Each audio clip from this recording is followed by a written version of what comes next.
Good evening and welcome to this edition of the In Focus Candidate Forum, being made possible by Whitewater Community Television and our partners, the Wayne County Area Chamber of Commerce. I'm Eric Marsh, Executive Director of Whitewater Community Television. Very glad you're able to join us as we get much closer to Election Day. We've only got a couple more In Focus Candidate Forums to go. Tonight, we'll be speaking with candidates running for Indiana State Representative District 56. We'll introduce them to you in just a couple of minutes. But a couple of things to clean up as we do on every show. Our list is getting shorter, though, of the things we have to clean up. No chance to register to vote. That information is not coming up. If you are not registered to vote by now, there's nothing you can do. But voting has actually begun. In-person early voting started yesterday and will continue Mondays 8:30 to 5 and Tuesday through Friday 8:30 to 4:30 in the voter registration office, 301 East Main Street. You also see a couple of Saturdays there, October 27th, November 3rd from 9 to 4. Last day is November 5th from 8:30 until 12. And by the time we get to next week, we'll remind you where the vote centers will be, and those will be open obviously the week before the election. If you need some information about voting, call 973-9304 or visit the Wayne County Clerk's website. We mentioned our In Focus candidate forums. We're almost down. Only one page of those. Used to be 3 or 4 of them. Next week, we'll be speaking with the 2 candidates running for Wayne County Council District 3, Beth Leisure, Nick Elder, and then on October 27th, we're scheduled to have candidates running for Indiana State District 27, Jake Hogue, and current State Senator Jeff Rotz. We hope you'll be able to join us for those In Focus candidate forums on Thursday evenings at 6 p.m. We've already talked to all of the candidates running for school board races, but if you'd like a chance to speak with those candidates and ask them questions, there is a live candidate forum being made possible by Hometown Media Group. That is going to be in Hagerstown at Hartley Hills Country Club. You see the address there on the screen. The school board races that have been invited: Nettle Creek School Board, the at-large race, Western Wayne District C and District D at-large, Centerville Abington District D at-large, and Northeastern District E at-large. Again, that will be a place where you have a chance to ask questions of the candidates. Again, that's at Hartley Hills this Tuesday night between 6 and 9 p.m. Also want to remind you, we will be here election night. Melissa Vance and I will take you through our election night coverage beginning at 6 p.m. on Tuesday evening, November 6th. We'll have some guests joining us in studio, maybe some of the candidates, maybe some of those that ran unopposed might stop by and give us their idea of some of the things that they want to try to do during the upcoming election season. And of course, we'll have the results from Wayne County as soon as we get them from the clerk's office. Hopefully we'll have some information probably in the neighborhood of 6:30, some early voting numbers, and then probably in the neighborhood, I think, of about 8:15, we should get final numbers with the show wrapping up, we think, around 9 p.m. That's just some of what's going on as we continue with our In Focus candidate forum. As I mentioned, this evening we're speaking with candidates for Indiana Representative District 56. I'm joined tonight by Paul Witte, who is representing the Wayne County Area Chamber of Commerce. Thanks for being here this evening. My pleasure. Thank you. Our candidates, Brad Barrett, Jeff Locke, Jeremy Y. Thank you, gentlemen, for being here, for putting your name on the ballot, for taking time out of your personal lives to speak to all the people that I'm sure that you've had a chance to speak to. We'll give you each about a minute to a minute and a half to introduce yourself to the community. Brad, we'll start with you. Hi, my name is Brad Barrett, and I was born in Youngstown, Ohio. I entered Indiana back in the early 80s. I went to school at the University of Notre Dame where I got an undergraduate degree. I then returned to Ohio for med school at The Ohio State University, and then I came to Indiana for my residency training. It was there that I met my wife. We were married, and we moved to Richmond in 1993. From 1993 until last year, I was a general surgeon in this community, and I was knee-deep in the community. Over that period of time, I took care of a lot of people in this community. I was exposed to farmers and bankers, police officers and drug addicts, all walks of life. And I really felt like I got an idea of what the community was like. Having retired last summer, I wanted to maintain my impact on the community, and I elected at that point to enter this race for District 56. So life's gone full circle. I'd still like to make a contribution. I want to leave Wayne County better than the way I found it. Okay. Jeff? Hi, I'm Jeffrey Locke, the Democratic candidate for state representative. I'm originally from Connorsville in Fayette County. Went to high school there, and after high school, I went into law enforcement and spent the next 41 years in law enforcement. I worked a couple years at Visteon after I retired for the first time. I'm married to Angela Belcher, and she's a Richmond, Indiana native. Went to high school here, and she works at IU, and I've retired from IU as well. I have 2 children, Sam and Jennifer, and I have 3 grandchildren, Molly, Stevie, and Spencer. I'm currently the 5th District City Councilman for the City of Richmond. I've served in past elective offices in Fayette County. I'm president of the Richmond Urban Enterprise Association and sit on different boards within the city. And I'm active civically throughout the city with Lions Club and Masonic Lodge.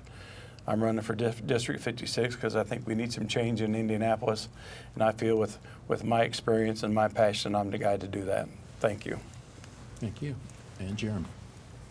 Good afternoon, everyone. I'm Jeremy Y. I was born in New Orleans, Louisiana, where I stayed for 19 years. I ran across a quote by Dr. King that said, everybody can be great because anybody can serve. From there, I went to the United States Air Force, where I served 6 years. I got out the Air Force and went to the Fort Valley State University, where I majored as a political science major. Got out of there, traveled around a little bit, and met a young lady who was in Richmond, Indiana. Fell in love. Came myself all the way from Georgia all the way to Richmond, Indiana, and then fell in love with the area. I worked at the Boys and Girls Club, 5 Boys and Girls Clubs in Wayne County, and I loved it. I honestly, one of the most enriching jobs I've ever had in my life. Unexpectedly, a friend of mine passed away. She was younger than I, and it made me realize that life was short. So I said I was going to put this political degree to work. And I realized that was another way, going through politics was another way to help as many people as I possibly could. So I threw my hat in the race right here as an independent. I could have easily chose Republican or Democrat, but more than anything, I realized that people's political efficacy, their belief that they can go about changing things, was real low.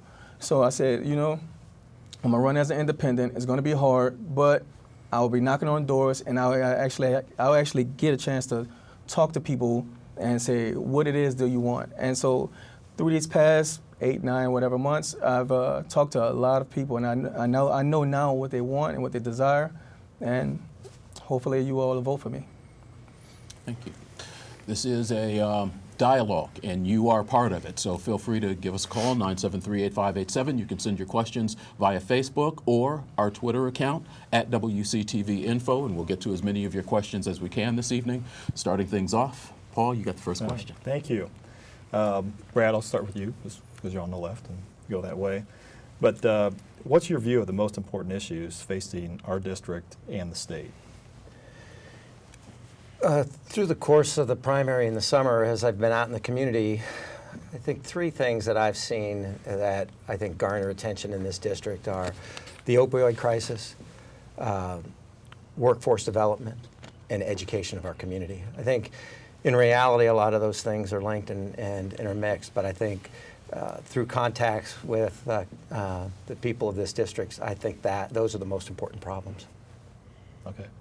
Jeff? I would agree with Brad that opioid, of course, should be number 1 on everybody's list.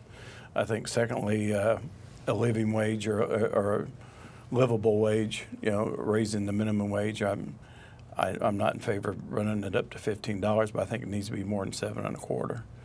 And then the third thing would be employment, but I think that ties hand in hand with the livable wage. Okay. Jeremy? Yeah, well, we all residents of Richmond, so we understand that the opioid crisis is wrecking not only the city but also the nation. But as I went around and actually talked to people, the biggest thing that I found that they had problems with was money. And so, as my friend over here says, that a living wage is something that people want. The minimum wage hasn't been raised since 2009. everything else has been, prices of everything else has been increasing. Well, I'm looking over this way, I should be looking at you, brother. That's fine. Prices of everything else has been, is increasing. Whether it's food, health care, whether it's child care, gas prices, everything else is increasing.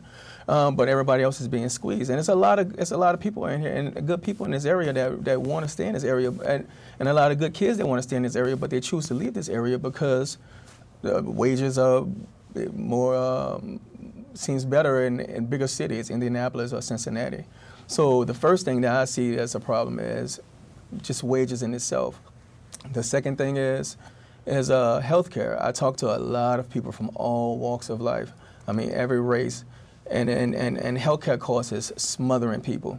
So healthcare is the second thing, and the third thing is education. As education that I've the teachers are. I had the benefit of working in several schools. I worked as a drug prevention specialist in Test Middle School, and I worked in Fairview Elementary School with the Boys and Girls through the Boys and Girls Club. And a lot of the teachers, they don't like the vouchers that that's being given to private schools, and it's taking money away from public schools. And so, in one hand, you're saying that public schools are bad, but at the same hand, you're saying that you're taking money away from public schools. So, and also, obviously, the opioid crisis is a problem. Me being a drug prevention specialist and working, assisting with Brianna's Hope, which is a drug prevention rehabilitation program, I see firsthand that drugs are wrecking the community. But those first three are the ones that when I talk to people, that's the ones that they had the problems with. Okay. I'm going to kind of do a follow-up on Yeah, that man. because it follows with one of the questions that I had. Indiana, much has been made about Indiana being a business-friendly state, and with the Chamber of Commerce sitting here, we're not going to bash business. But there are a lot of people who say not as much emphasis has been put on making Indiana a state that's friendly to workers. In your opinion, are those workers' rights issues that people have been having, are they right to feel that there is an issue and that the state to a certain extent has in a way been attacking workers? If yes, as a member of the state legislature, what could you potentially do to help correct that feeling? And if no, then how do you explain the disconnect to people that a right to work state, things of that nature, are not against workers? Yeah. Well, yeah, they voted in right to work a couple of years ago, and I really haven't seen any increase in business, anything coming into the state. I think a lot of that, as we talked the other night, for people that seen the show, I believe there needs to be a hate crime bill passed in Indiana. I think us being one of 5 states that doesn't have a hate crime bill shows the rest of the country that Indiana is not a welcoming state and we're not an inclusive state. Right to work. I had a young man come to me in one of these forums we've been at. How do we get rid of right to work? I said the only way we're going to get rid of it is for the Democrats to gain control of the Senate and the legislative bodies, because with the Republicans in office in Indianapolis, it's not going to happen. They're not going to do away with the right to work. It's suppressing unions. But I haven't seen any increase in maybe Mr. Witte can correct me if I'm wrong. I haven't seen any increase in influx of business coming to Indiana because we have a right to work law. Jeremy, you touched on it a little bit. A lot's been made about Indiana being a business-friendly state, and there have been laws and things of that nature that have been passed that has helped business, which is good. We want jobs. Mm-hmm. But workers feel a little bit put upon by some of those decisions. Are they correct in that feeling? Well, yeah. One of the big things in this platform, if maybe even tonight, you'll hear me talking about just raising the minimum wage. I was working at the Boys and Girls Club. Let me show you. I worked at the Boys and Girls Club. I made over $13 an hour. Roughly at the end of the year, I made about $15,000. So if you average that out, that's basically I worked $7.25. If I worked 40 hours, that'd be $7. That'd be the same thing as working full-time minimum wage. I went to do my taxes, and they say, because of the health care bill, you have to pay. I had to pay. I thought that I was going to fall underneath the requirement. They said, no, because you made $15,000 this year, you have to actually pay $700 back because you didn't have health insurance. Here, I didn't think I had enough money to have health insurance. The biggest thing is, if this is really going to truly be a worker-friendly state, we have to raise the wages, because if people don't have enough money, if people don't have enough money, they're not going to invest into the neighborhood. They're not going to get a house. And if they get a house, if people do get houses and stuff, then the communities get better. Everything that I've seen so far revolve around, starts with not having enough money. And we should, if we want to, if we believe that this is a friendly state towards workers, we have to raise wages. Well, I think you paint somewhat of a bleak picture for a state that that's doing well from a business standpoint. I mean, our unemployment rate is extremely low at this point, all-time lows nationwide. I know our county struggles a bit with that, but the economy's doing well, and it's doing better than it was. We have poverty in this area, and I don't know that just raising that wage improves that. I mean, I think there have been studies that show it sometimes knocks out lower-level employers that don't want to afford that wage or can't afford that wage. When I joined a surgical group in town, we were a small business, and we retained employees and we attracted employees by paying a wage that was better than what our competitors paid. And there's no cap on wages. People can pay what they want to pay, and that's how you attract and retain employees. I do think there's a gap for low-wage earners and health insurance. There's this pinch now where it's hard to get health insurance outside, nearly impossible outside of the exchanges. And we've seen the pressure those exchanges have placed on the community, where I think we started off with 2 or 3 insurers that offered those, and we dropped down to 1 at some point. I think there may be 1 or 2 at this point. So I think there's room for improvement. We always can have room for improvement. I think a lot of times it's looking at things that you change, and then after some period of time evaluating what impact those changes have had. But I think we've seen an improvement in the whole business economy of the state. Yeah. So the argument against raising minimum wage is always that it's going to affect small businesses. Well, I'm willing to put out there that small businesses are being affected, but just because people in the community don't have enough money to spend. When you look around the community, whether it's Viches, whether it's Square Donuts, whether it's pawn shops, you name it, small businesses are going out of business anyway, and yet places like Amazon and Walmart are having record profits. So just by if we don't raise it, then small businesses is going to fail anyway, even more so. Yeah. Well, I'm going to follow up with a question that's going to touch on a lot of topics you guys talked about already.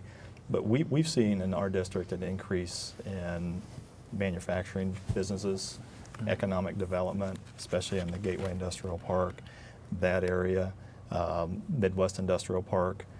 And, we hear about the lack of employment, the lack of employable people. So they've invested here. They need qualified people to work here. So this touches on a lot of things. What can we do? I mean, I know businesses have closed, small businesses, but there are opportunities. What can we do as a district to fill those positions, to help these employers out that have invested millions of dollars within District 56? Jeremy? Well, give me a list. Give me a list of all those employers, and I will go out tomorrow. And as I'm going canvass everyone and asking for votes, I will make sure that if anyone's looking for a job, I'll make sure I say, well, such and such is hiring, such and such is hiring, such and such is hiring. If there are truly businesses that are seeking employees and they don't feel like people aren't coming out for the jobs, I'll be their middleman to make sure that they know about it. Because from what I see, anyone that's looking for a job, anyone that's looking for a job is, I guess, somewhat finding a job, but the jobs that they're finding aren't enough jobs, aren't earning enough money to be able to sustain themselves. Right. I think the workforce is not meeting the needs of employers in the area. And from what I hear, there's jobs available. They just can't find people to fill those. And I think there's several issues that impact that. Some employers say they can't find people to pass a drug screen. And I know Belden has instituted this program to really help maintain or track those people and contribute to their rehabilitation. And I think that's a great program. It's receiving national attention. I think our employers are going to start partnering with the high schools. Not every high school student is college material, and I think recognizing at some point that if we can get involved in middle school or high school at the latest and develop a track where it makes it easy to channel these students into those workplaces, I think that's beneficial. I know there's programs underway for that. We're seeing more momentum. In the spring, I went down to the Whitewater vocational school where it's a certain model that they have in that part of the state. We do it also here right in Richmond High School, but they're trying to teach these students that obviously aren't going to go to get a 4-year college degree how to prepare them for the workplace. So I think cooperation amongst employers, school systems, certainly needing government for funding of those things, education, tying all those things together, I think can help fill that gap. Right. Jeff? I think we do have a qualified workforce here in Richmond and the Whitewater Valley because other factories or other businesses have left. New companies coming in, like Blue Buffalo, they have certain jobs that take certain qualifications. I think they have done a job fair with Ivy Tech, and what Brad's talking about. We had the vocational school in Connersville. We have a vocational school at Richmond High School, but I think more of these businesses probably could co-op with Ivy Tech and the schools. Say this is what we need in the future, be it a carpenter or a lathe operator or electrician, plumber, etc. It comes back to education. There is a certain element of people that can't pass a drug test. A friend of mine I worked with at the Ford plant, we were security. He never worked on the shop floor. They said, well, do you know anything about manufacturing? He said, no, I can pass a drug test and I'll be here every day. And they hired him. So, attendance is a factor. Some people work a week and leave, won't come back. They get a paycheck and they're gone.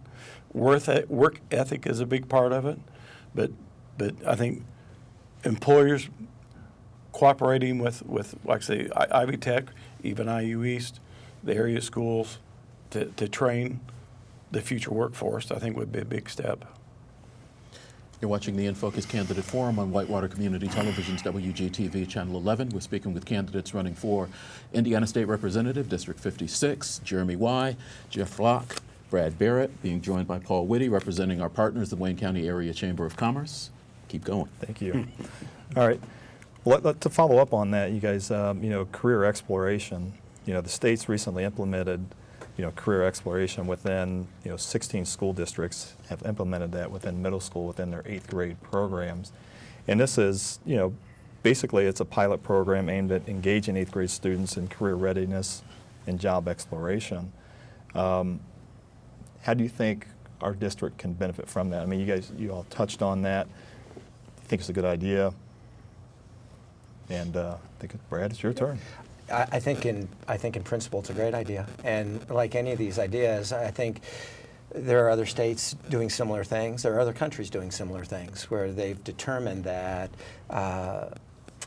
some kids just need a different track. And so I think it's a great opportunity to recognize at an earlier age that maybe there's a different direction some kids need to go, and this helps steer them. So I'll be anxious to see with implementation of that how effective it is. Jeff? I'll agree with my Republican friend. Not everybody's meant to go to college. I had an opportunity to go to IU East. My only choice was, IU Bloomington. That was my only choice from my father. But I had a chance to go to college, but I want to go into law enforcement. And I spent 41 years basically doing it, and I don't regret it a bit. Not everybody is made out to go to college. So I think if we can start shaping these young people's minds in the 8th grade toward a career path, I think it's a benefit for the whole community. Jerry? Likewise, brother. I mean, in principle, it sounds like a good thing. I would like to see it being put into place, and see if it's beneficial to everyone. Thank you. Let's go back to Tuesday night. Since we're talking about education, there's there's some educators, it seemed, in the room who feel a little like the state is working against them, public school educators, who have felt like in the last few years the state, in its effort to, they say, make things more equal and fair, have moved money potentially from public school systems into charter schools, private schools. And the public school system is feeling like things aren't fair, aren't equal. The rules aren't all the way across the board. One of the Democrats has put out a press release yesterday that's already a member of the legislature saying that he wants to put forward a bill where the state could put more money into funding so that teachers would be able to get a raise. Has the state stepped beyond maybe where it needs to go in controlling education, and that the state is now making the decision as to when and how educators can get raises and things of that nature? Should there be a pullback a little bit so that things are a little bit more controlled on the local level as far as some of that funding goes? And how can we make things fair across the board, whether people choose to go to a public school, private school, charter school, so that all of the rules are fair and there are no inequities there? And even Senator Rott said, okay, maybe some things aren't all equal. How do you get back to equal and fair for everybody? Start with you. Boy, that was long. I volunteer at Test Middle School with my neighbor. She's a teacher, and after I retired, she got me to come in and volunteer. So I've talked to teachers. They do feel that the state's being unfair to them because they've restricted their salary lanes, or based on their cost of living. They've tied their salaries to how the classroom does to merit type pay. Miss or Mrs. McCormick, I'm not sure, the superintendent of public instruction has announced that she won't run again because she feels that the State Board of Education's in disarray. I do believe that the vouchers do pull away from private vouchers for private schools from public tax money. I would not support it. If I'm paying my taxes, which I do, should support. It's probably a good thing since yeah, you're running probably for office. should. Yeah, I guess Angela's paying them, but I think our tax money should support public schools. I reference Connersville some because I lived there for a long time, but there was a private school, couldn't make it on the tuition they charged, and they had to close and send their kids to the public school. It's my belief that if it's a charter school or private school, if they can't make it on their income off tuition, I don't believe they should be supported by public tax dollars. You went on for a while, so I don't know if I've covered Close enough for everything. government work. If I've covered it well, but that's You how I did very feel well about at it. picking out the meat up. Facts. And I agree with everything Mr. Locke has said. I wouldn't support it as well. One of the things he left off is that charter schools, private schools, they're not held to the same standards as public schools. So yeah, I agree with everything he says. But if you want to make it fairer, make it fair across the board, whereas they have to be held to the same standards. Well, I think the length of your question kind of indicates the complexity of the problem. I mean, I think it's one of the most polarizing issues that I've seen in the district. Teachers are upset. I mean, no professional likes to be told what to do by somebody who isn't in the same Right. situation. And I think that's one of the biggest causes of frustration. I think a lot of these problems we've talked about today, communication makes a huge difference. Keeping chains of communication open. And it seems like there's tension between lawmakers and teachers and unions and administrators even. And you know, the states recognize that this is a huge part of the budget. Over half the budget goes to education, so we're talking about huge amounts of money, and it's getting from that level huge amounts of money that are coming into the school system, and there's property tax dollars and federal tax dollars and state dollars, and I'm trying to learn this voucher system. It seems like a portion of that money then follows the child to the private school or the charter school. I don't think we have charter schools in this district at this point, but I know we have Catholic schools. My kids went to Seton, and I loved the idea of school choice. Not at the idea of cannibalizing the public school system, because we need that, ultimately need that. So I think we need to find a playing field that allows opportunities and yet maintains the foundation of public education. You know, in Ohio, there's school choice. It might force a parent to move. There's a little less mobility required to get school choice in this state because of that system. And I think there's advantages to that. So I've seen both. I've seen both sides of it in the last 12 years. I have a daughter that's in college, and I've had son and daughter in both public and private schools in this district, and we've had great experiences both directions. And I think with communication can make things work. It's complicated. Just wanted to tag on, you know, there's a teacher shortage in Indiana, and I think if you raised the salaries, Brad talked about earlier in his private practice, you know, they paid competitive wages. I think you need to bring those wages up to attract teachers. I was at the chamber office a week before school, and a gentleman there, I don't know his name, so I won't try to remember it, but he was out scrambling for teachers a week before school. I read in the Connersville paper where they were scrambling for 26 teachers 2 weeks before school started. You know, I think teacher salaries, starting salaries, all their salaries need to be looked at. I read an article in the paper the other day where the state auditor, and I didn't bring my notes with me, so I don't remember her name, said at the end of the last fiscal year, Indiana ended with a $100 million surplus on top of a $1.8 billion reserve surplus. I think we could take some money and boost up our public educational system. You know, I think that would go a long way and help reduce this teacher shortage we have in Indiana.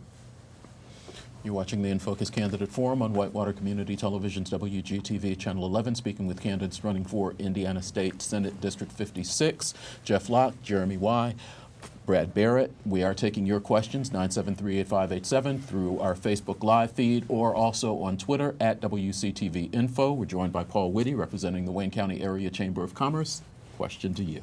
Yeah, certainly. I'm going to stick with education because I feel that education is the key to all social and economic success. I mean, if you're not educated, life is hard. I mean, it really is. Right.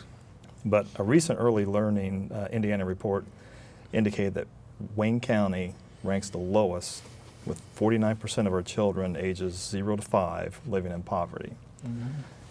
8.7% of our kindergarten children are retained, costing nearly $500,000 in remediation. Given our district's demographics and connection between poverty and kindergarten success, what can be done to support the youth in our area? And Jeremy, I'll start with you. Well, that's, you know, I personally seen these kids. Most likely, in my years of working at all the Boys and Girls Clubs around Wayne County, I probably have met someone, I have interacted with your child or some other child that you know.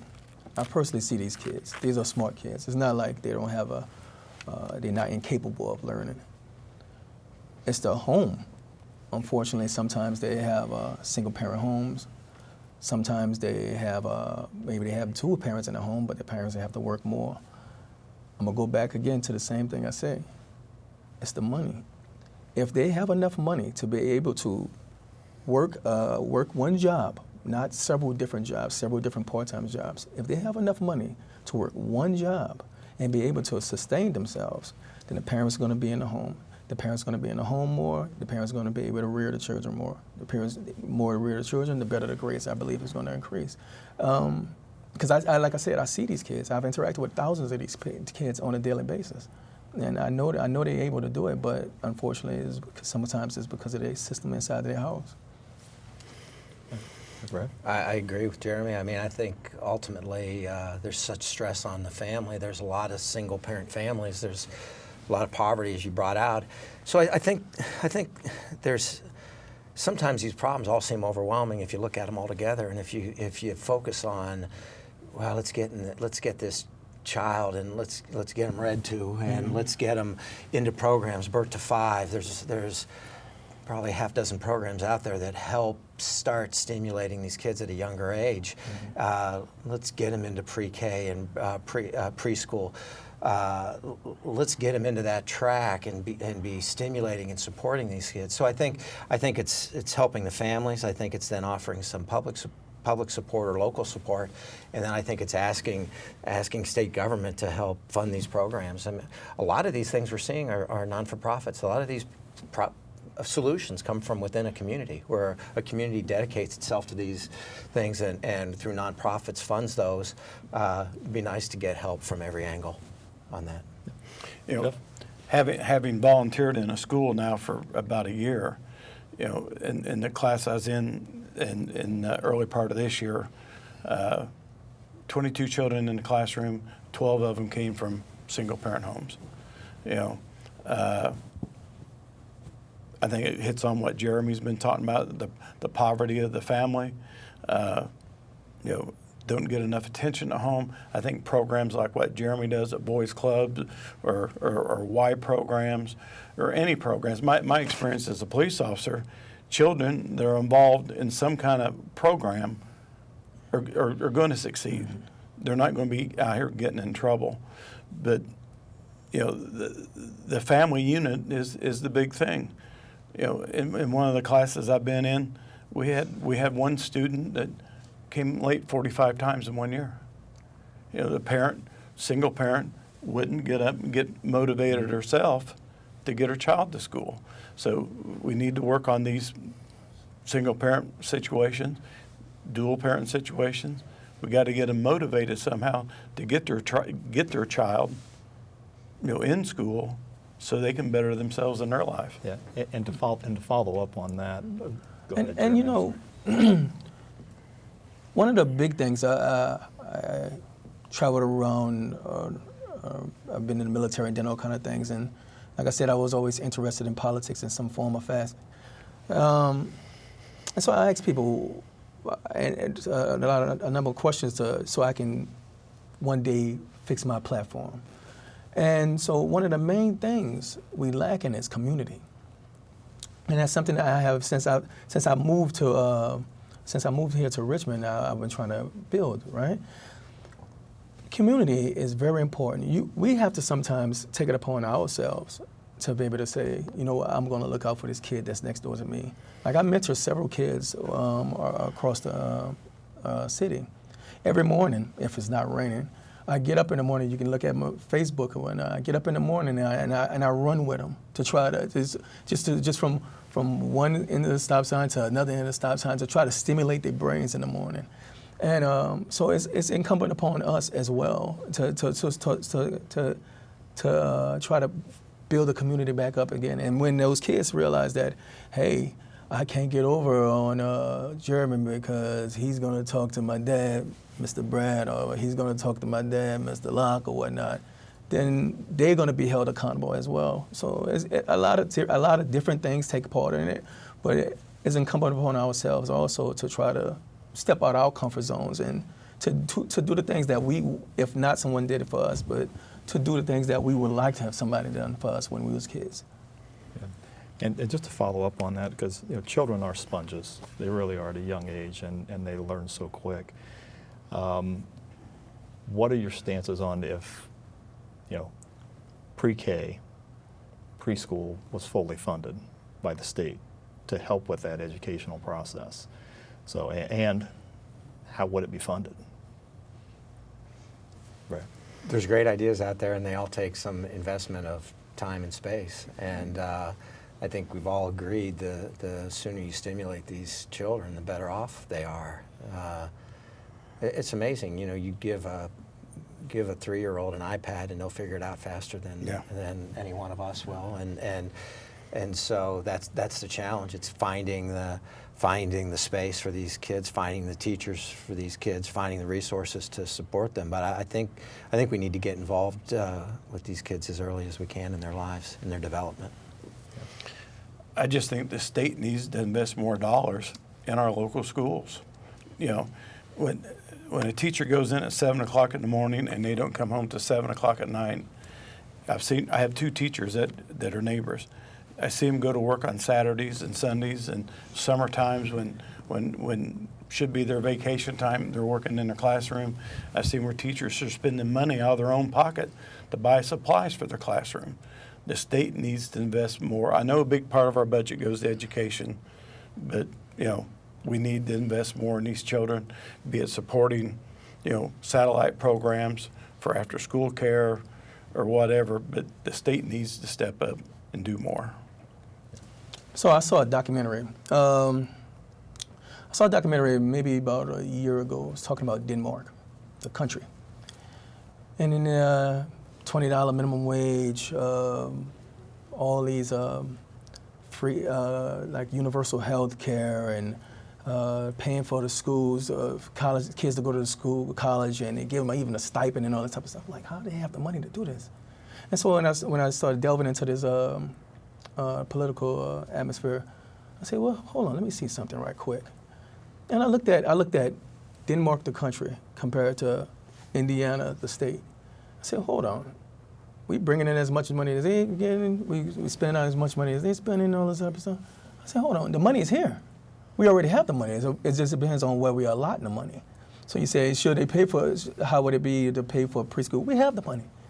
If we just open up the books and figure it out, but we have the money. We have the money to do a lot of things that we want to do. It's all about if we choose to look at each other as brothers and sisters and say that, hey, this little kid in Richmond or this little kid in pick another town in Indiana, that little kid potentially is going to create something as long as we invest in them at a young age.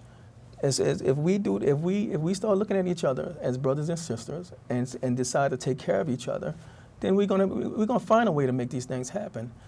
I touched upon when I was in the military. When I was in the military, I served with people from as far as Washington, Maryland, all different parts of the country. And we all came together for one common goal, to serve all Americans. We have to have that same mindset here in Indiana too, to look out for all Hoosiers. Not just because this person is, because with this ethnicity or this person is from this particular background. We look at all each other as brothers and sisters, as Jesus would like us to look at, and then we trust me, we have the money and we'll be able to do it. Yeah. Thank you. You're watching the In Focus Candidate Forum on WCTV, Channel 11. Let's change a little bit. A couple of other things that you all, if you're elected, will have to deal with. One of them, the state has attempted on a couple of different occasions to end township government. Discuss for a moment your understanding of township government and whether you support the idea that its time has passed and there's another way that the services can be supplied more effectively and efficiently. Well, having been a township trustee, I believe in the township form of government. Services could be consolidated, but you take and most township trustees are part-time people anyway. You know, in Wayne Township, you have a full-time trustee, but out in Boston Township, you got a part-time person doing it. So you take these rural townships, bring them into the courthouse, somebody's going to have to do their poor relief work. Somebody's going to have to take care of cemeteries in the township. Somebody's going to have to take care of working with funeral homes to bury the indigent. You know, somebody's going to have to work with the volunteer fire departments because there's a tax rate for volunteer fire departments. That could be absorbed into the county pretty easy. But you could shift the person, but somebody's going to have to do the job. So I just don't see what the point is in doing away with township government just to say you're doing away with it. Somebody's going to have to absorb those roles and responsibilities. Agree, brother. Is it broke? Is it? Yeah. I mean, if it's not broke, why even fix it? Was it Tuesday? We listened to the young ladies that was in the forum that was choosing to do the township to try to be the township head, and I'm listening to all the things that the township provides. So I'm like, wow, a lot of things that me and my situation. I mean, I'm 39 years old. I never had to seek out. But so I'm thinking, wow, this is an awesome thing that they're doing. Even though I didn't know I knew some of the things that they did, but I didn't know all of them. So if it ain't broke, why fix? I mean, why mess with it? I agree with what they both said. I think there's a lot of pride in these small townships, and I think in reality, the closer we are to the solution of the problems, I think with consolidation, we were talking about how the little mom and pop stores are going away and the Amazons and Walmarts are thriving, and I think you could look at the township situation the same way. Do we want to get rid of our local government and run everything through Indianapolis? I think we all sit around the room thinking there's a problem with that, and so there's pride in these small communities. I think the closer we keep our hands in the government, the better off we all are, and I certainly wouldn't want to make a move on these small townships without talking to them. Maybe there's a township that doesn't want to maintain their level of government. Maybe there's somebody that needs help out there. But it's all, again, going back to that communication piece, in my opinion. Jeff mentioned earlier his stance on the hate crimes bill. We actually got an email earlier this week from someone. We've asked legislators in the past sometimes, and the basic answer has been you can't legislate morality, but the governor has called for a hate crimes bill in the state. Where do you stand on the need for that in Indiana, with Indiana being one of only 5 states that doesn't have one? Would you support a hate crimes bill through the state, and what might need to be in it to gain your support? You know, and before I met my lady, I heard, I was of the mindset of, we already have laws. So if a person did something, then you might as well, I mean, they're gonna be convicted regardless, right? And then she educated me. She said, no, we need that because there are pockets of communities where there's the gay, especially like the gay community and whatnot, that need help. And if we focus, if we shine a light that's saying that, hey, you're going to get extra sentencing because you doing something based upon a person's sexuality or race or whatnot, and you get extra sentencing, then that might hopefully deter future people from doing these type of hate crimes. So I'm completely, like Mr. Locke is, I'm completely in support of it. You know, I think anytime you look at a collective group, there's 50 states and if 45 have figured out that something's right, I don't think you necessarily want to be the outlier. When we had the discussion in the spring at the primary, I was somewhat ignorant as to hate crimes and the theory behind it. And the idea is that if the crime can incite, because I felt there's some degree of hatred involved in a crime on one person against another anyways. Why do we need that extra modifier? And it's because it incites some community emotion. And I think that's what's behind hate crimes, whether it's against a race or a gender, or it could be applied to police and fire. Some states are applying hate crimes that if it's been motivated because it's a crime against a public servant, it should be prosecuted at a higher level. So I think ultimately this went to the State House last year. I think they struggled with the language on it, on what to include and what not to include. And I expect it's something whoever gets to that position is going to be dealing with in the next 6 months. You brought it up earlier. Yeah. Is there anything that you want? I would like to bring up something. You know, I announced in January that I was going to run for state representative. I submitted a platform paper. We put it on our website, and we've done some stuff on Facebook. I just want to point out that I was calling for a hate crime bill 6 months before the governor did. You know, the Republican Party hasn't supported a hate crime bill, and I'm glad to see the governor doing that, and I applaud him for it, and I want to encourage him, and Brad's heard me talk about this before, and Jeremy, you know, to include police and fire and paramedics and teachers. You know, I'm not going to sit here and give you examples because we all know what's happened in the state, but we need a hate crime bill, as I said earlier, to be an inclusive state, to be a welcoming state, to protect, you know, our friends of color and protect the GLBT community. And as I mentioned the other night, I have an interest in that because I have gay family members. So I'm really interested in doing that. The only way it's going to happen to get passed in Indiana is hopefully the governor can twist some arms, because you know, the Republican majorities right now, come November the 7th, there might not be a super majority, probably still be a majority, let's be real. But I think the governor's going to have to twist arms to get that through. But I'd like to be there to help him.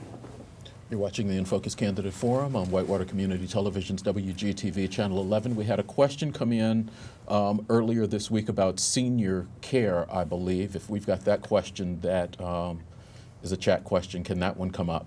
Indiana is ranked near the bottom of the 50 states in its support for seniors and individuals with disabilities. What do you plan to do to change this? Indiana is ranked near the bottom of the 50 states in its support for seniors and individuals with disabilities. What do you plan to do to change this? And I think It might be we on start me with you. at this point. Yes. I think Jeremy made a great point earlier about priorities. You know, there's a huge fund of money that gets divided up every year, and it's just a matter of evaluating priorities. And what are our priorities? We're seeing an aging population, without a doubt. I think it's focusing money on this group of people and deciding, hey, what services are available? What can we do to support this? I think we're seeing on the public level. My mom just moved from Ohio to Indiana into an elderly living situation where right now she's in a duplex and she's living independently, but then she has opportunity to move into assisted living and through the scale of increased care as she needs it. I think programs like that, and that's done on a completely private level. So it's recognizing that there's a problem and then directing resources to plans that can help alleviate that. I agree with Brad, but I think, you know, Obamacare was a start. It wasn't perfect, but it was a start. I would support Senator Sanders in Medicaid for All, where everybody's going to get some help. Jeremy alluded to it earlier. Healthcare costs have gone sky high, and I'm not picking on my learned friend here, but you know, I had a hip replaced a year and a half ago. Between the doctor and the hospital, is $84,000. Wow. What does a person do if they don't have insurance? You know, are you on a payment plan for life or what? So I think Brad's right. It's priorities where you put your money, and we got to take. On one hand, we got to take care of our youth, and the other hand, we got to take care of our elders. Well, I'm blessed. My grandmother, Viola, is 91 years old. That's my great-grandmother, excuse me. My grandmother is still alive as well. I don't know how old she is. She wouldn't let us know. She don't tell us. She don't let us know. But what I'm trying to say is I've been around older people all my life. They've helped to make me the person that I am today. Something weird happens once a person retire. It's almost as if we throw them away. They out of sight, out of mind. As a country, we don't even think about them anymore. Locally, my lady Valerie and I, we came up with a thing to build a community. Like I always talk about community. I looked online and said Indiana ranked low. Was the lowest states as far as happiness. So Valerie and I, we devised a plan to try to, in our own way, build happiness in the community. So we say we're going to have 100 days prior to the election, we're going to do something called 100 Days of Happiness. If you all haven't heard of it, hopefully you have. And I volunteered at the retirement home. I told a story last Tuesday how I met a lady named Miss Pauline. I got onto Facebook and I said, hey, does anyone need any help with anything? And Miss Pauline, older lady, she on Air Tank, she typed on and said, hey, yeah, I need somebody to help me out repairing my carpet cleaner. And I joked last Tuesday that I had never even used a carpet cleaner, let alone even know how to repair it. But I said, you know what? This is my duty. This is my way of trying to attempt to give back. And I went there, and needless to say, I got online and I saw that what the problem was. It was just a simple belt. Went to Walmart, purchased it for her, put it on there, and she was the happiest. Still to this day, I'm one of my biggest supporters. If I never get one vote, I've got one vote from Ms. Pauline. We can't. We have to look out for each other. It's our duty, because we're going to be in that situation also. So as your representative, I promise that I won't, just like I've been taking care of for the past few years, I've been taking care of the youth. I'm not throwing away the elderly as well. I'm going to make sure I look out for them as well. All right. Well, you guys tend to agree on quite a few things here, and everything. We realize that everything's been very cordial, but on the national scene, you know, the parties seem to be at more odds than ever. What's your view on the Indiana General Assembly?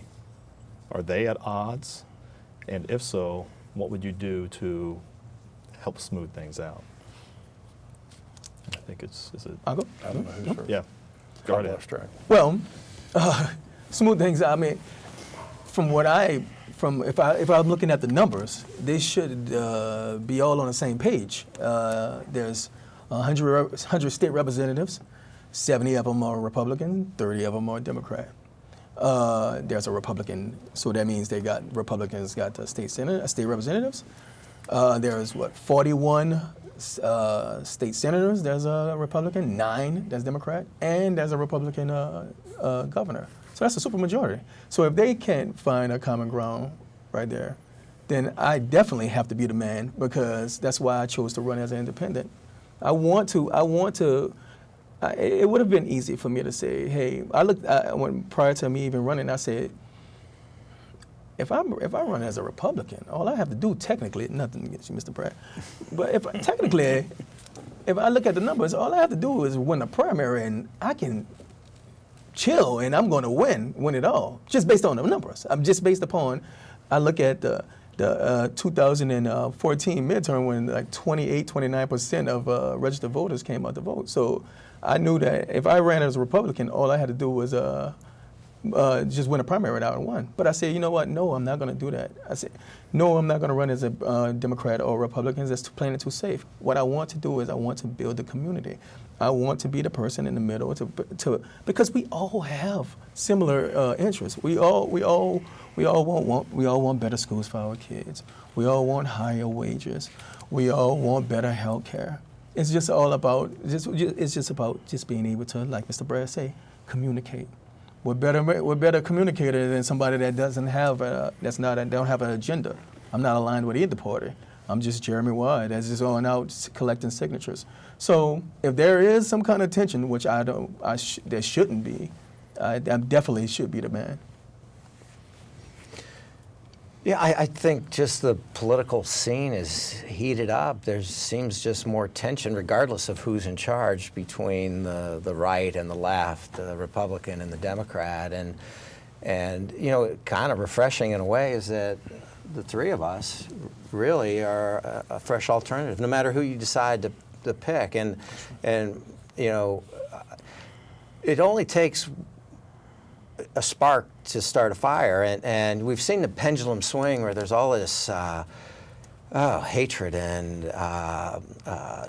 discord in the country, but can't just a spark change that? Can't somebody try to straddle the line and get people to communicate and kind of realize that we all have a common goal in mind, and that's to represent the people of our district and then the people of our state and then the people of our country. So I don't know, maybe we could broadcast this nationally and have some people in Washington watch it. Good luck with that. How three guys could That's right, really yeah. kind of be all fighting for the same spot, but all get along and hopefully all work together someday. Yeah. I want to educate my young friend here. Oh. Before Mr. Ham was state rep, the Democrat Party held the state representative seat for 26 years. So just because you're a Republican don't mean you're automatically going to get elected. Uh-oh. But on the state level, I don't think the politics is so bad between the Democrats and the Republicans, the right or the left, the middle. Does that include that walkout a few years ago? Never mind. Well, Never mind. no, let me explain. The name calling and the bashing that you see in Washington, D.C., I don't think has worked its way down to Indianapolis as bad. In D.C., if Brad and I or Jeremy and I, or all three of us were congressmen, we wouldn't be allowed to talk to each other because there's such a partisan divide. The campaign finance, I think the Supreme Court was wrong in overturning was it Citizens United, because the unlimited money going out in these commercials, where we've seen it in the primary, we're seeing it now in the fall races, both parties spending this money. It could be used somewhere else for good, to help the elderly, to help the youth.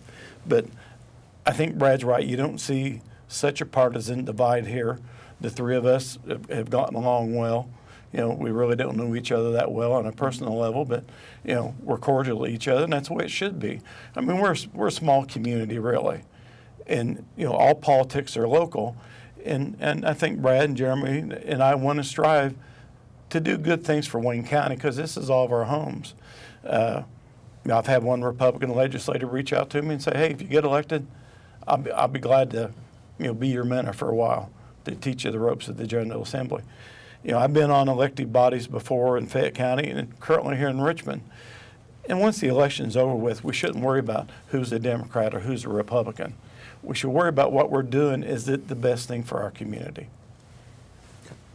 You're watching the InFocus Candidate Forum on Whitewater Community Television's WGTV Channel 11. We've had a couple of questions come in that we want to try to get to. We're under a half hour, so we're almost done with this, gentlemen. The torture is almost done. Let's bring the first question up. The majority of the legislation coming out of the State House for the past few years concerning abortion has been overturned. In the most recent court case, 3 Indiana prosecutors stated that they would concede the case on its merits, calling it a futile legal battle that is a distraction from our important duties. Regardless of your personal feelings, will you commit to voting against abortion legislation that has already been shown to be unconstitutional? We've lost track of where we go. Let's start in the middle. I fully support a woman's right to do what she wants with her body. I think part of the question alludes to the legislature has passed laws that ACLU sues the state, goes to court, the federal courts rule that particular law unconstitutional, then the state pays the ACLU their legal fees.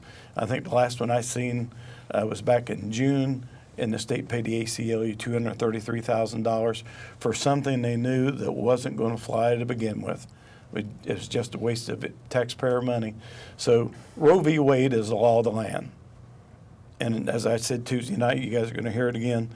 As a loyal American, I support the laws of the land. I support the laws of the Supreme Court. But until that law is changed, why should we be going out trying to make things more restrictive that the federal law says we can do? It's a waste of time. It's a waste of money, and I wouldn't vote for anything in this regards to that question. Yep. Am I looking at the people? Make sure I'm looking at you all. These things right here are called wedge issues. It has no effect on your everyday life. They try to, we try to use these things to try to separate each other, whether it's what people do in their home, whether it's gay, the gay community, or abortions and whatnot. this is not going to have effect on an everyday person's life. I have 5 kids.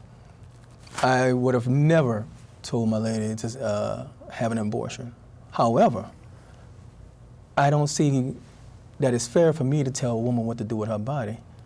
And one minute we want to say, hey, we don't want government in our business. We don't want government in our business, but at the same time, we want government in a woman's reproductive parts. So I'm not in support of. I'm in support of what the Supreme Court has, and I'm not in support of. I'm like Mr. Locke said. I wouldn't vote for anything that's going to go against it. Well, I, as a physician and as a Catholic, I believe in the right to life, and I for a good portion of my life was dedicated to preserving life, and I agree people have choices and women have choices, but I also think that there's another life involved there, and it's a slippery slope because I think the Catholic Church's teachings years ago were against any kind of birth control and abortion at any age. And I think Indiana has set a modification of the federal law that has some limitations on children deciding to have abortions without parental consent and at what trimester things can happen. So I don't plan to change my morality and my ethics. I feel that there should be a sanctity of life and a right to life. And but I have a hard time forcing my morality and my religion on somebody else as well. So I think it's a balance. There are federal, think of the things we talk about, marijuana. It's illegal federally, but it's becoming legal in more and more states, and the gun control has different state rules, and I think abortion's the same way. So, but I agree it's a wedge issue. It's something we're not going to sit here and solve today, but I think we all come to the table with our ethics and our morality, and a question on the screen is not going to change my view on that. And I want to pose a question to the people who feel passionate about no matter what, if they don't even know this woman. Because some people say that, unfortunately, this child that was raped, and this is, I don't want to get too deep into it, I don't want to get too emotional, but working with kids, I've been privy to some incidents, I should say. Some people would say that that child should, even though she was raped, she should have that baby. I can't fix my mind to try to dictate what this child should do with her, in her opinion, with her body. And also, you can't possibly be pro-life if you're not pro-living. You can't possibly say that you don't want to give health care to everyone that's currently here on Earth right now, if you're and at the same time be pro-life of a unborn life. Brad talked about morality a minute ago, and I think we all come from good families, and we were taught by our parents to be good, upstanding citizens and everything. Mm-hmm. But I don't think the legislature, 150 people, should be dictating morality to the rest of us. I think it's a family issue. It's not a state issue to teach morality, just the same as 150 people shouldn't be telling the teacher how to teach her class. Okay.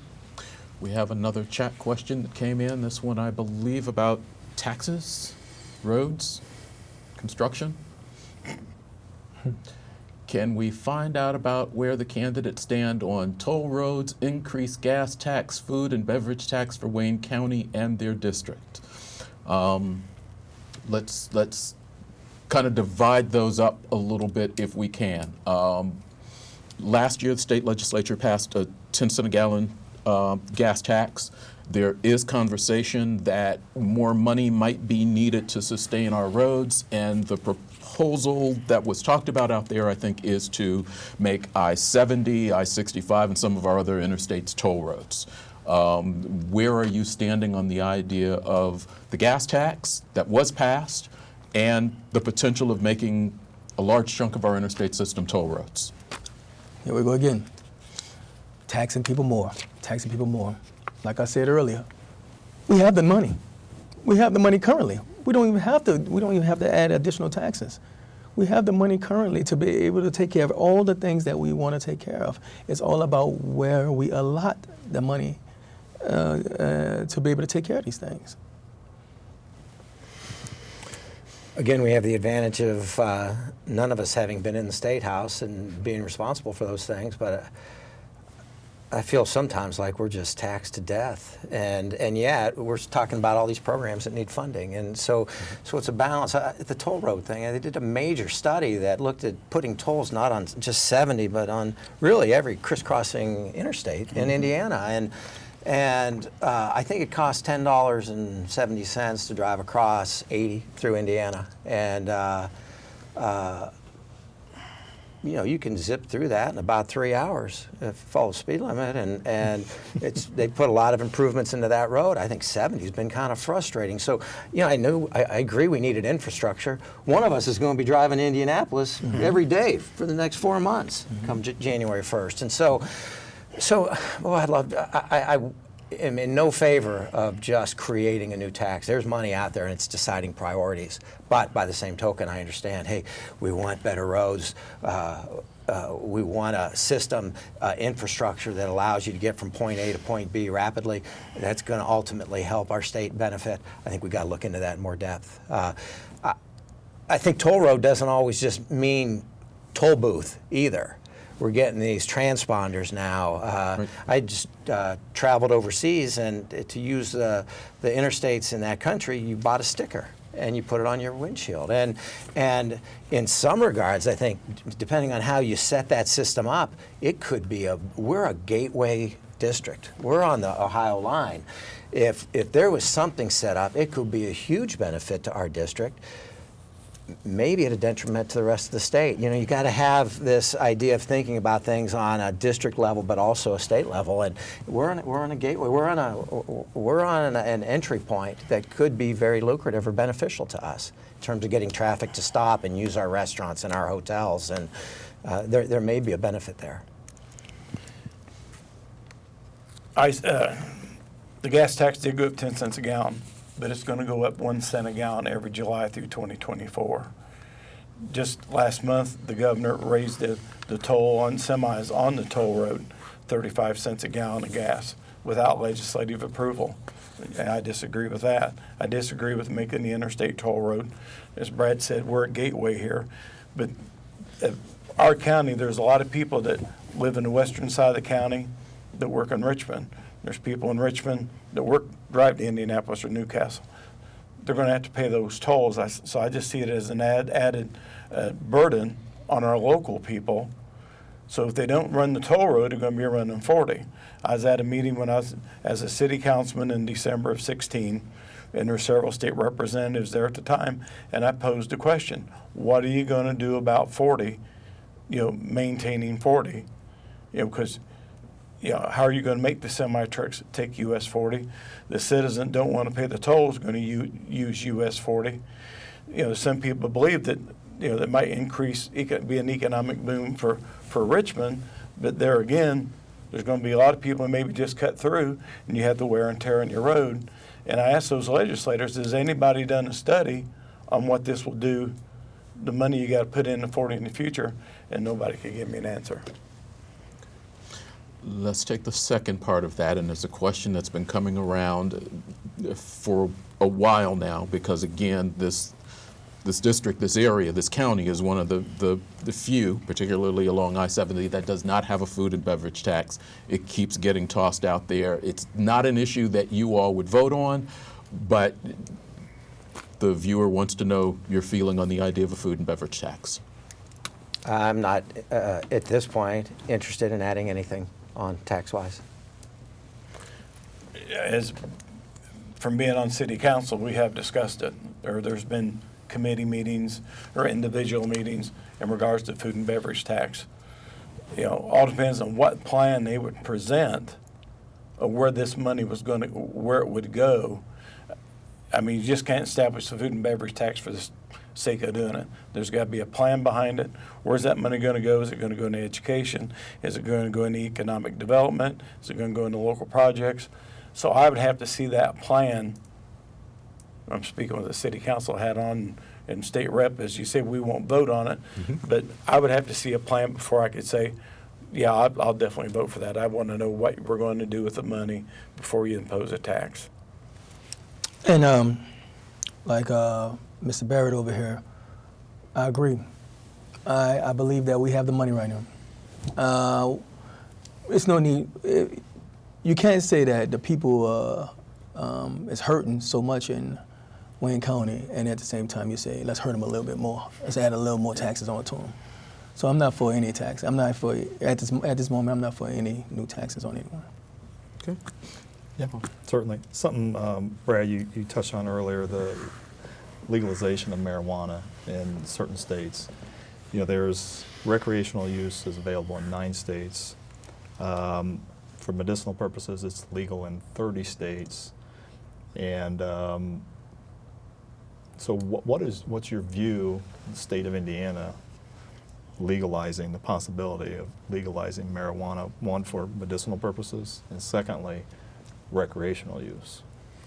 Well, I think as a state, we're going to be faced with this decision. We're seeing it spread across. And I think it's something that my guess is that we'll be easing ourselves into. I mean, we saw CBD oil get legalized last year, and there's anecdotal reports of great benefit garnered from that. I think likely the next step, with 29 states and District of Columbia having medical marijuana legal, I think it's a decision we're going to have to make. The problem I have, as a physician, is that I referenced this the other night. There's a lot of natural substances out there that have benefits, and we're not chewing on bark and grinding flowers to get the medicinal benefits. We're using science and pharmacology, and we're making synthetic, we're extracting the chemical, or we're using synthetic components, and there it's delivered in a dose that's predictable and regulated, and as opposed to getting a bag of weed or eating a brownie. And so from a medical standpoint, I have some reservation on dosing and why it seems like a little bit more of a free-for-all, but I see that there's benefits to these substances. And I think as we're facing an opioid epidemic, here's an alternative that can offer pain relief without the addictive properties. And so, man, we're dealing with what everybody has agreed is a serious problem, and what may be right under our noses as a possible solution. I'd just like to see more science behind it. Okay, Jeff? Okay. It's interesting what you say, Brad, but why doesn't the American Medical Association or the medical groups promote these alternatives more? I mean, I'm not aware of these things you're talking about. I haven't heard any publicity on them if there's alternative medicines to do that. But answer the question, I'd be in favor of the medical marijuana. We've done the CBD oil, like Brad said. It's coming. Eventually, we'll probably have recreational marijuana in all the states. Tax the heck out of it. Colorado's making millions of dollars every year, but right now I wouldn't be in any more. I'd be in favor of only for the medicinal purposes, for people with, cancer, pain problems. I think it needs to be at least explored, but I wouldn't go any further than the medical part right now. When I every time I hear this question, I think about this teacher that I was working with, and she said, I said, what do you think I should have on my platform? She said, well, the main thing I care about is legalizing, the marijuana thing. letting it come into Indiana. And not for her. She's a teacher, not for her. For her father. And she talked about how much pain her father is in and how much that it helps. Marijuana helps her father currently. And I said, you know, I'll look into it. And the more I talk to people, and we talk about taxes, we talk about money and raising revenue, and I look at the states that right now that is legal, that is not necessarily legalizing it, but allowing it. I was like, look at all the money that they're making. That's money right there. We don't have to tax anyone in Indiana. That's money right there. And from another standpoint, think about all the mothers and fathers in homes that's been taken out of home because of their mother or father was busted with a little marijuana on them. That's going to bring the mother. If we can, if once we allow it into Indiana, then we're going to have to start saying, okay, well, isn't it fair to let these parents come out of their home? I mean, and then these parents come back into the home. Now we got more parents in the home, and in a roundabout way, it possibly help out some things. Okay. Thank you. A couple of things real quickly. We're down to our last 6 or 7 minutes, so these are going to be relatively quick.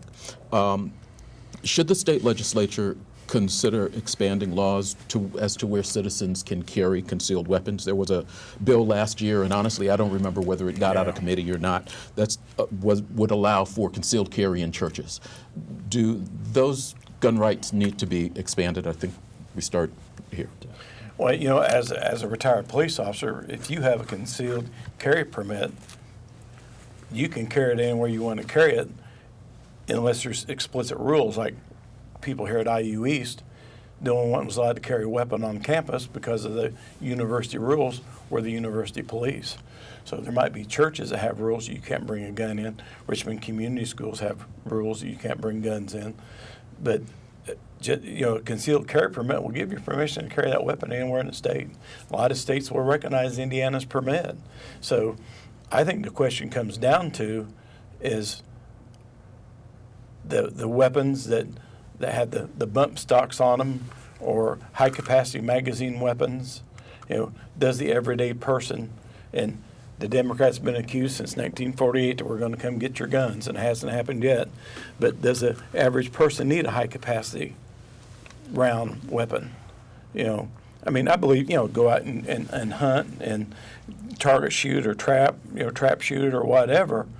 I just don't agree that people need these AR-16s. You know, having weapons is a Second Amendment right, and I again support that constitutional effort. I have a question whether or not people really need to have high capacity magazines in semi-automatic weapons. You know, they can fall into the wrong hands. Not everybody that has a weapon's a bad person. I have weapons in my home, but you know, I've carried them for years. But you know, I have a problem with some of the high-speed stuff, high capacity. The question was about should it be expanded to concealed weapons into places of worship or whatnot.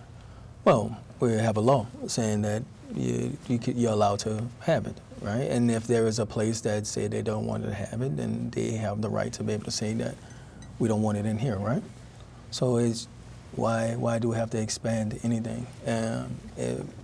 It's based upon the restaurant or the place of business, whether they want to allow those things inside of their establishment. That's what I'm understanding, right? So why do we have to even waste our time on legislating it?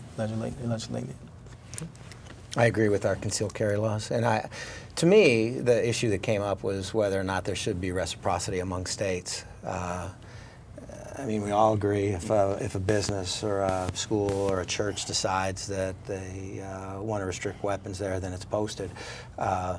There's a question of whether or not your concealed permit in Indiana should be good in Ohio or in Michigan or whatever. And I think from the standpoint of the gun owner, it'd be great to have reciprocity. From the standpoint of the state, it'd be nice to be able to license and garner revenue and awareness of who's actually licensed to carry. So I think there's advantages with one system to the gun holder and one system to the state or to the government. We're at about 3 minutes. Last question. I can't be the only person that's almost been run off the road by somebody who's been driving down the road trying to hold their phone like this. Is it time for Indiana to consider, with the technology we have, hands-free law? If you're going to be using a phone in your car?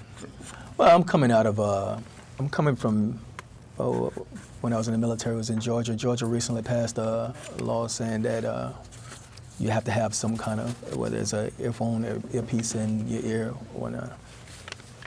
I think it's time. I think it's time. I haven't personally been ran into by someone who was on their phone, but I've heard enough incidents that people have been hurt because of it. But listen here, I have been driving and just turn the radio dial, and then that split second is enough to shake you a little bit. So let alone trying to text or tweet or whatever you're doing. Yeah, I'm all for it. Great. Short answer, I think we're ready for this. It's safer. Full disclosure, I was on vacation once. I was out in Nevada and I was driving, and I had gotten a result I wanted to give to a patient, and so I put my phone in my ear as I was driving, and I called her and gave her the result, and I looked up and the lights were on, and I was pulled over for using a cell phone without hands-free, and he was a very nice police officer and educated me on the rules in that state, and I explained to him the circumstances of the phone call, and everything was good, but it makes perfect sense to me. Yeah, totally. I've investigated too many accidents when I was on the streets as a police officer where people were talking on their phone or holding their phone.